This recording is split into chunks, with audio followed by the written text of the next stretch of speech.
Hi every one. അപ്പോൾ നമ്മളുടെ CA final financial റിപ്പോർട്ടിങ്ങിൽ വന്നിരിക്കുന്ന രണ്ടാമത്തെ ഒരു അമെൻമെൻ്റാണ് Ind AS 7 cash flow statement of cash flows എന്ന് പറയുന്ന സ്റ്റാൻഡേർഡിൽ ഒരു ചെറിയ ക്ലാരിഫിക്കേഷൻ. അതായത് അവർ പറയുന്ന ഇൻഫർമേഷൻ എന്ന് പറയുന്നത് സപ്ലയർ ഫിനാൻസ് എഗ്രിമെൻറ്റ് റിലേറ്റഡ് ആയിട്ടൊരു ക്ലാരിഫിക്കേഷൻ തന്നിരിക്കുന്നതാണ്. അപ്പോൾ എന്താണ് ഈ അമെൻമെൻറ്റ്, എന്താണ് ഇതിൻ്റെ ഇമ്പാക്റ്റ്? ഒരു കേസിനൊരു MCQയിലൊക്കെ വളരെ സിമ്പിളായിട്ട് ഇൻകോർപ്പറേറ്റ് ചെയ്യാൻ പറ്റുന്നതായ ഒരു അമെൻമെൻറ്റാണിത്. അപ്പോൾ സപ്ലയർ ഫിനാൻസ് എഗ്രിമെൻ്റ് എന്ന് പറഞ്ഞാൽ ലെറ്റസ് എനിക്കൊരു ക്രെഡിറ്ററിന് പൈസ കൊടുക്കാനുണ്ട്. ക്രെഡിറ്റർ ചിലപ്പോൾ എന്ത് ചെയ്യുന്നുണ്ടാവും, നമുക്കൊരു 90 ഡേയ്സിൻ്റെ ക്രെഡിറ്റ് പീരീഡ് തന്നിട്ടുണ്ടാവും. ഓക്കെ, ഈ 90 ഡേയ്സ് ക്രെഡിറ്റ് പീരീഡ് തന്നിരിക്കുന്ന സിറ്റുവേഷനിൽ സപ്ലയർ ഒരു 90 ഡേയ്സ് ക്രെഡിറ്റ് പീരീഡ് തന്നിരിക്കുന്ന സിറ്റുവേഷനിൽ ഒരു 30 ഡേയ്സ് കഴിഞ്ഞപ്പോഴത്തേനും ഞാൻ എന്ത് ചെയ്യുകയാണ്, ഞാനും നമ്മളുടെ ഒരു എഗ്രിമെൻ്റ് പുറത്ത് ബാങ്ക് നമ്മളുടെ സപ്ലയറിന് പേയ്മെൻറ്റ് കൊടുക്കും. എന്നിട്ട് നമുക്ക് എന്ത് ചെയ്യാം, ഒരു ലേറ്റർ പോയിൻ്റ് ഇൻ ടൈമിൽ ബാങ്കിന് ഇത് പേ ചെയ്താൽ മതി. ഈ രീതിയിൽ നമുക്കൊരു അറേഞ്ച്മെൻറ്റ് ഉണ്ടെങ്കിൽ അതിനെയാണ് സപ്ലയർ ഫിനാൻസ് എഗ്രിമെൻ്റ് എന്ന് വിളിക്കുക. Okay, in an SFA finance provider pays the amount an entity owes with supplier. Then the entity then pays the finance provider at a later date, offering extended credit period beyond normal credit terms. നമ്മളുടെ normally ഒരു 90 days ആണെങ്കിൽ bank ഒരു 30 days കഴിഞ്ഞാൽ payment തന്നെങ്കിൽ bank again അവിടെ നിന്നൊരു 90 ഡേയ്സോ ഒരു 150 ഡേയ്സോ ഒക്കെ കഴിഞ്ഞിട്ടായിരിക്കും നമ്മളോട് പേയ്മെൻറ്റ് കൊടുക്കാൻ പറയുന്നത്. അപ്പോൾ ആ രീതിയിൽ നമ്മൾ എന്ത് ചെയ്യുവാണ്, നോർമൽ ക്രെഡിറ്റ് പീരിയഡിനേക്കാളും കൂടുതൽ നമുക്കൊരു ക്രെഡിറ്റ് കിട്ടുന്നതിന് വേണ്ടി we are entering in to an agreement. So നമ്മൾ ഒരു പ്രോഡക്റ്റ് വാങ്ങിച്ചു, നമ്മളൊരു കസ്റ്റമറാണ്, നമ്മളുടെ സപ്ലയറിന് പേയ്മെൻറ്റ് നമ്മൾ നേരിട്ട് ആദ്യം കൊടുക്കുന്നില്ല, നമ്മളുടെ ബാങ്ക് കൊടുക്കും ആസ് എ ഫിനാൻസിങ് അറേഞ്ച്മെൻറ്റ്. എന്നിട്ടൊരു ലേറ്റർ പോയിൻ്റ് ഇൻ ടൈമിൽ നമ്മൾ ബാങ്കിന് കൊടുത്താൽ മതി. ഇങ്ങനൊരു അറേഞ്ച്മെൻറ്റ് വന്നാൽ how it is going to affect your classification and how it is going to affect your statement of cash flows. അപ്പം അവിടെ നമുക്ക് ഉള്ള ഒരു കീ റിക്വയർമെൻറ്റ് എന്താണെന്ന് ചോദിച്ചാൽ, the amendment requires an entity to disclose information that enables users to evaluate the impact of these arrangement. അപ്പോൾ നമ്മൾ എന്തൊക്കെ ഡിസ്ക്ലോഷർ കൊടുക്കണം, ടേംസ് ആൻഡ് കണ്ടീഷൻസ് എന്തൊക്കെയാണ് ഈ എക്സ്റ്റെൻഡഡ് ടേം കിട്ടാൻ വേണ്ടി ഈ പറയുന്ന നമ്മളുടെ ബാങ്കറുമായിട്ട് നമ്മളുടെ ഫിനാൻസ് പ്രൊവൈഡറുമായിട്ടുള്ള എഗ്രിമെൻ്റ് എന്താണെന്നുള്ള ഇൻഫർമേഷൻ അത് റിലേറ്റഡ് ആയിട്ടുള്ള ഒരു ഡിസ്ക്ലോഷർ കൊടുക്കണം. Then what is the carrying amount, total amount of financial liabilities that are part of this arrangement.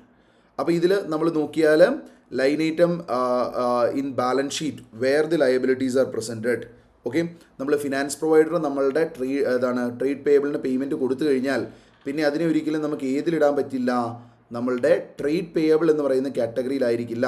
നമ്മൾ അങ്ങനത്തെ അറേഞ്ച്മെൻറ്റ് കാര്യങ്ങളൊക്കെ ഉണ്ട് എങ്കിൽ അതിനൊരു ബോറോയിങ് പോലെയോ അല്ലെങ്കിൽ അതൊരു ഫിനാൻഷ്യൽ ലയബിലിറ്റി പോലെയൊക്കെ ആയിരിക്കും നമ്മൾ പ്രസൻറ്റ് ചെയ്യുക, ബോറോയിങ്ങിലായിട്ടായിരിക്കും അതിനെ പ്രസൻറ്റ് ചെയ്യുക. The amount for which supplier have already receive payment for finance provider, ആ എമൗണ്ട് എത്രയാണ് എന്നുള്ളത് നമ്മൾ കൃത്യമായിട്ട് ഡിസ്ക്ലോസ് ചെയ്യണം.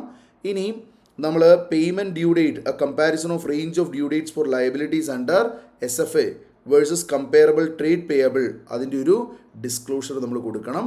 അതുപോലെ തന്നെ നമ്മളുടെ ഫിനാൻസ് പ്രൊവൈഡർ, നമ്മളുടെ ബാങ്ക് ഈ ക്രെഡിറ്ററിന് പേയ്മെൻറ്റ് കൊടുക്കുന്നതിനെ നമ്മൾ ഒരിക്കലും ക്യാഷ് ചേഞ്ച് ആയിട്ട് കാണിക്കാൻ പറ്റില്ല. Non cash changes in the carrying amount of liability ആയിട്ടാണ് ട്രേഡ് പേയബിൾസിൽ നമ്മൾ കാണിക്കുക. സോ ഇറ്റ് ഇസ് എന്താണ്, ഒരു ട്രേഡ് പേയബിൾ ഒരു നോർമൽ ബോറോവിങ് ആയിട്ട് ഫിനാൻഷ്യൽ ലയബിലിറ്റി ആയിട്ട് അവിടെ മാറുകയാണ് ചെയ്യുക, and not cash inflow or cash inflow is there. അപ്പോൾ അവിടെ നോൺ ക്യാഷ് ചേഞ്ച് ആയിട്ടായിരിക്കും അതിനെ നമ്മൾ കാണിക്കേണ്ടി വരിക. ഇപ്പോൾ നമ്മളൊരു ചെറിയൊരു എക്സാമ്പിൾ നോക്കുവാണെങ്കിൽ സോ നമ്മളുടെ എക്സാമ്പിൾ വരുന്നത് ഇങ്ങനെയാണ്.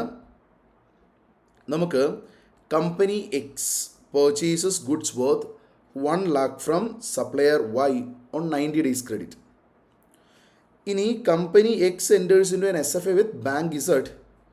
ബാങ്ക് ഇസഡ് ഈ 1 lakh rupees 30 ഡേയ്സ് കഴിഞ്ഞിട്ട് കൊടുക്കും. അപ്പോൾ സപ്ലയറിനുള്ള അഡ്വാൻറ്റേജ് എന്താ, 90 ഡേയ്സ് 30 ഡേ ആകുമ്പോഴത്തേനും പേയ്മെൻറ്റ് കിട്ടും. സോ എയർലി പേയ്മെൻറ്റ് സപ്ലയറിന് കിട്ടും. കമ്പനി എക്സ് എന്ത് ചെയ്യും, ബാങ്കിന് 120 ഡേയ്സ് കഴിഞ്ഞിട്ടേ പേയ്മെൻറ്റ് നടത്തുള്ളൂ. ദാറ്റ് മീൻസ് കമ്പനി എക്സിനും ഒരു 30 ഡേയ്സ് ക്രെഡിറ്റ് ടേം എക്സ്റ്റെൻഡ് ആയി കിട്ടും. ഇതാണ് ഈ ഒരു അറേഞ്ച്മെൻറ്റിൻ്റെ ബെനിഫിറ്റ് ഉള്ളത്. ഇങ്ങനെ ചെയ്യുമ്പോൾ നമ്മൾ എന്ത് ചെയ്യണം, 1 lakh rupees is supplier finance അറേഞ്ച്മെൻറ്റിലുള്ള ക്യാരിയിങ് എമൗണ്ട് ആണ് നമ്മൾ ഡിസ്ക്ലോസ് ചെയ്യണം.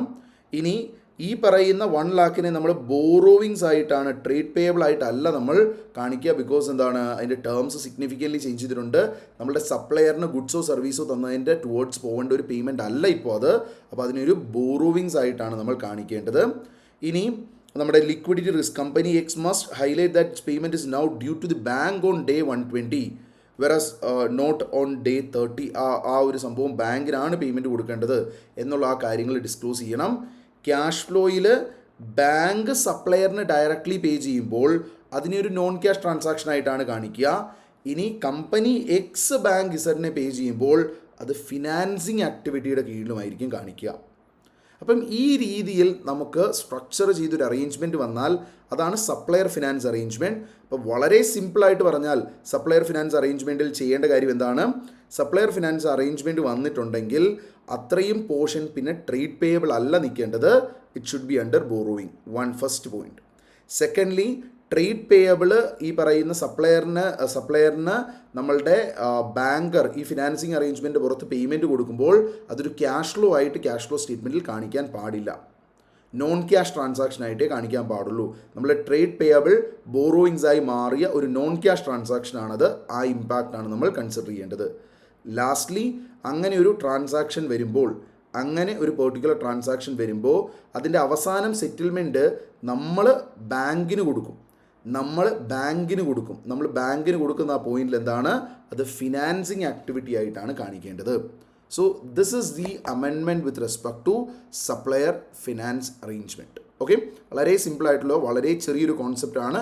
MCQയിലൊക്കെ ഇൻസ്റ്റിറ്റ്യൂട്ടിന് വേണമെങ്കിൽ ടെസ്റ്റ് ചെയ്യാവുന്ന ഒരു കാര്യമാണ്. അപ്പോൾ അടുത്ത ദിവസം അടുത്തൊരു അമെൻമെൻറ്റിൻ്റെ ഡീറ്റെയിൽസ്, മൊത്തം ഇനി ഒരു 2-3 അമെൻമെൻറ്റ് കൂടി ഡിസ്കസ് ചെയ്യാനായിട്ടുണ്ട്. അപ്പോൾ ആ അമെൻമെൻറ്റിൻ്റെ ഡീറ്റെയിൽസുമായിട്ട് നെക്സ്റ്റ് ഡേയ്സിൽ കാണാം. All the very best for your exams. Thank you.